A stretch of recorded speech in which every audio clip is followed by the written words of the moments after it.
Hi everyone, welcome back. Thanks for joining us today. We've got a brand new story to share with you, so let's begin. Now let me ask you something. Have you ever heard the saying that some jokes go too far? Well, today's story is a perfect example of how a single joke can change everything. It can cost you your peace of mind, your trust in someone, and sometimes even your marriage. This is the story of a couple who had been married for years. But a joke she thought was harmless unraveled everything they had built. Now before we get into the details, do me a favor. Hit that like button, get comfortable, and keep watching because this is one story you don't want to miss. Charlotte and Gabriel are a couple who seem to have everything going for them.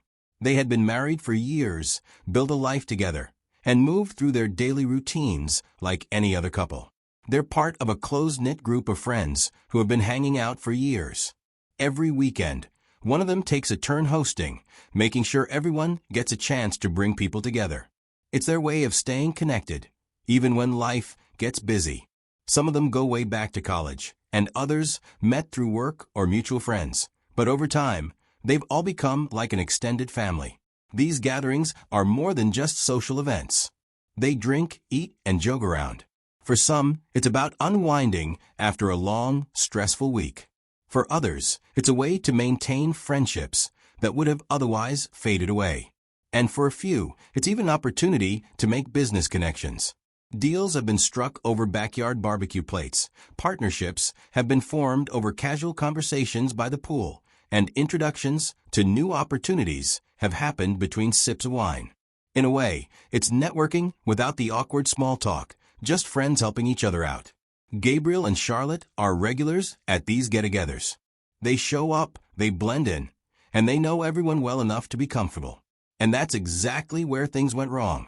Charlotte had no idea that one offhand comment, said in the middle of casual chatter, would set off a chain reaction that she wouldn't be able to stop.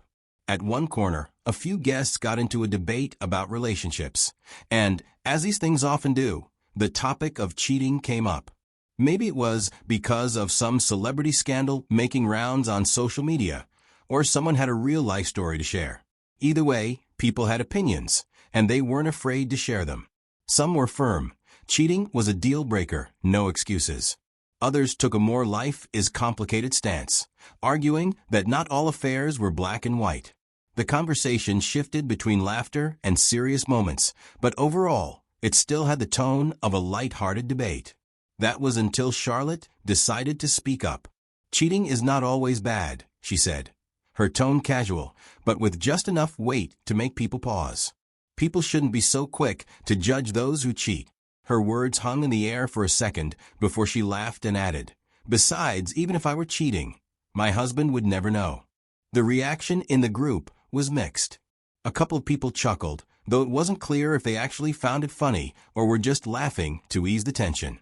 Some shifted in their seats, glancing at Gabriel to see his reaction. A few even exchanged awkward looks, as if silently asking each other, "Did she really just say that?" For Gabriel, though, he didn't hear it as just a joke. It was like an old wound had been ripped open without warning. He didn't say anything at first. He just sat there, with his mind suddenly racing in 100 different directions. For everyone else, it might have been an offhand comment, something to laugh about and move on from. But for him, it was different. It dragged him back to a place he hadn't visited in years, a time when love had blindsided him. When he saw the opportunity, he reached for Charlotte's arm and pulled her a few steps away from the group. In this small, isolated moment, "Why would you say something like that?" he asked, looking her directly in the eyes. "Are you cheating?" he queried. He needed to understand why she would say something so reckless. Charlotte, however, didn't meet his intensity with concern. She didn't reach for his hand or try to reassure him. Instead, she scoffed. "Oh, come on, Gabriel. Don't be ridiculous. I was just playing devil's advocate." There was no effort to ease his mind. She said it like he was the one creating a problem out of thin air. "You're overreacting. Grow up." Her voice was clipped, dismissive, like she was irritated by even having to explain herself, as if his feelings weren't worth addressing at all. For a moment, Gabriel just stood there, absorbing her reaction. He could feel the weight of the moment pressing down on him. Instead of pushing further, he simply turned and walked away, leaving her standing there. As he moved through the party, weaving past groups of laughing friends, his mind refused to let it go. Without saying a word to anyone, Gabriel heads home. He didn't even remember saying goodbye to anyone at the party. He just knew he had to get out of there before he said something he couldn't take back. He was lost in thoughts as he drives. Was she trying to test him? Or, worse, was she telling the truth? He didn't know, and that uncertainty made him feel sick. One thing was clear, though. He felt humiliated. A couple of hours later, after he got home, he heard the front door swing open. Charlotte didn't come in quietly. She slammed her purse on the counter, her anger filling up the room before she even spoke. "How dare you leave me like that?" she snapped, her voice sharp with irritation.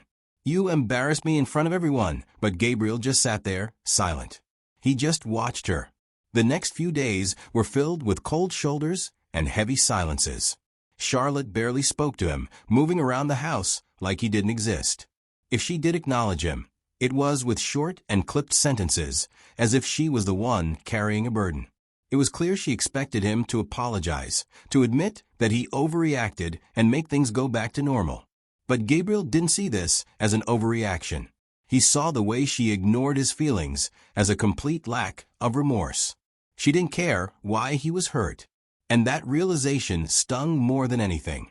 He had expected at least some level of understanding from her, some sign that she realized she had crossed a line. No moment where she softened and said, "I didn't mean it like that, let's talk." No effort to clear the air, to check if he was okay. Instead, she carried on as if his emotions were an inconvenience. He knew this wasn't only about a joke. It was about respect, or rather, the lack of it. After days of walking around the house and ignoring Gabriel, she suddenly decided it was time to fix things. Not with an apology, not with any real acknowledgement of what she had done, but by acting like nothing ever happened. One quiet evening, Gabriel was sitting on the couch, scrolling through his phone, just trying to unwind. That's when Charlotte walked in, casually sat beside him, and started talking like they were just another happy couple. Gabriel barely heard the words because all he could focus on was how effortlessly she was trying to brush everything under the rug. She really thought this was something they could just move past, that all she had to do was break the silence, and things would go back to normal. As if now it was time to get over it. Gabriel let her talk for a few seconds, watching her closely. Then he to her to save your energy for the divorce papers. Charlotte's face went blank. It took a moment for the words to fully register, and when they did, her whole body tensed. She let out a nervous laugh, as if waiting for him to say he was joking. When that didn't happen, her expression shifted with confusion. Wait, what? She was staring at him now, searching his face, waiting for some kind of explanation. But Gabriel didn't give her one. He had said everything he needed to say. He stood up and walked away, leaving her sitting there, completely speechless. Later that night, Charlotte walked into Gabriel's home office. The room was dimly lit, just his desk lamp casting a warm glow over a pile of neatly stacked papers. He didn't look up. He just sat there, flipping through documents. But Charlotte wasn't here to be ignored. She took a deep breath, crossing her arms as if she was bracing herself, and said, "Are you really going to throw our marriage away over a joke?" She expected him to snap out of whatever mood he was in, to realize that all of this was ridiculous, that he was taking things way too far. Gabriel finally put the papers down and looked at her. "Was it really just a joke?" he asked, his voice steady, unreadable. "Or were you telling on yourself?" For the first time, Charlotte didn't have a quick comeback. She opened her mouth, but nothing came out. She hadn't expected him to question her like that, hadn't thought that one offhand comment at a party would make him look at her like she was a stranger. She shook her head. "Oh, come on, Gabe," she muttered, trying to keep her voice calm. "You know I didn't mean it like that." But he wasn't letting her off easy. "You didn't just say it, Charlotte.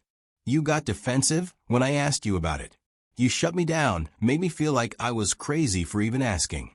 His voice wasn't loud, but there was weight behind every word. "It's not just about what you said. It's how you handled it afterward." Charlotte's arms dropped to her sides. She could feel her chest tightening. She had assumed he was just being sensitive, that he'd cool off and move on. She hadn't realized that, in his mind, this wasn't about a joke anymore. It was about respect. Or rather, the fact that she had completely dismissed his feelings as if they didn't matter. For the first time since this all started, she felt the first real pang of fear. Gabriel was dead serious. A few days later, Charlotte sat at the dining table scrolling through her phone when she heard a knock at the door. She wasn't expecting anyone, but when she opened it, a man in a neat suit stood there, holding a large envelope. "Mrs. Charlotte?" he asked, his tone professional but impersonal. She nodded, confused. Without hesitation, he handed her the envelope. "You've been served." For a second, she just stood there, staring at the papers in her hands as if they weren't real. As she read the bold letters at the top, "Petition for divorce," her mind raced. Gabriel had actually gone through with it. Up until now, she thought he was just sulking, that he would eventually come to his senses and let it go. But now, there was no mistaking it. He was serious. This wasn't just an argument anymore. He wanted out. Panic set in. She grabbed her phone and started calling their mutual friends, one by one, hoping someone could knock some sense into him. The first person she called was her best friend, Maya. "Maya, you won't believe this. Gabriel actually filed for divorce over that stupid joke."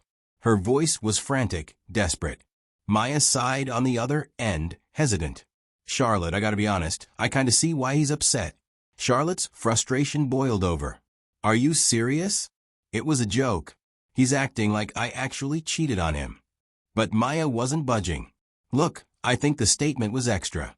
Did you even try to reassure him?" Charlotte scoffed and hung up, unwilling to hear any more. She tried calling his husband's best friend, hoping for a different response. "Lucas, you gotta talk to Gabriel," she pleaded. "He's overreacting." But Lucas wasn't jumping to her defense either. "Charlotte, I don't think he is. He told me why he took it so personally. That joke hit him in a place you don't understand." That's when it started to sink in. She had been so focused on proving she was right that she never stopped to consider why Gabriel reacted the way he did. And now, he wasn't just upset, he was done. You know, some wounds never really heal. They just sit there, buried under years of distraction, waiting for the right moment to remind you they still exist. That's exactly what happened to Gabriel. When Charlotte made that joke at the party, it wasn't just words to him. It was a trigger, one that yanked him right back to a time in his life he had worked so hard to move past. Gabriel wasn't always this guarded. Back when he was younger, he was the kind of guy who loved with his whole heart. He believed in love the way a kid believes in magic, pure, real, and forever. And back then, he thought he had found forever with his first girlfriend. She wasn't just someone he dated. She was his world. His first real love, the kind that makes you think about a future together, about growing old side by side. He trusted her completely. He never doubted her, never questioned where she was or who she was with. To him, love was simple. You give your heart to someone, and they take care of it. But life isn't that simple.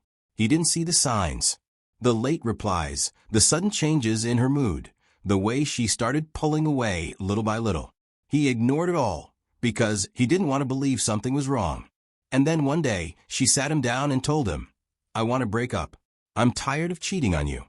Just like that, the person he loved the most admitted that she had been betraying him all along. And the worst part? She wasn't even apologetic. She was just done, as if their relationship had been nothing more than an inconvenience to her. Gabriel didn't know how to react. He couldn't understand how someone could say something so cruel, so casually. She had been cheating the whole time, and he had been too blind, or maybe too trusting, to see it. That kind of betrayal doesn't just hurt, it changes you. After she left, Gabriel wasn't the same. For years, he kept people at arm's length, afraid of ever feeling that kind of pain again. He didn't date seriously. He didn't open up to anyone. And the idea of trusting another woman? It felt impossible. But time has a way of making you forget how badly something hurt. Eventually, Gabriel convinced himself that he had healed. That what happened was just part of growing up. That not everyone would betray him the way she did. And when he met Charlotte, something about her made him want to believe in love again. She came into his life through family, so she felt safe, like someone he could trust. She was funny, smart, confident. She made him laugh. And slowly, he let his guard down. He allowed himself to believe that she was different, that he wouldn't have to worry about history repeating itself. Then came that night at the party. That one joke. The moment she made that statement, something inside him snapped. Now, at this point, Charlotte is desperate. She doesn't want the marriage to end. She's trying to sit Gabriel down and talk. She even tries acting like things are normal, like if she just ignores the issue long enough, he'll come around. But Gabriel is done. He's not interested in long conversations or emotional apologies. In his mind, the damage is already done. Charlotte thought he was bluffing, but seeing those documents makes it clear. She has to face the reality that a single moment, a single careless joke, has cost her her marriage. So, what can we learn from this? First, words matter.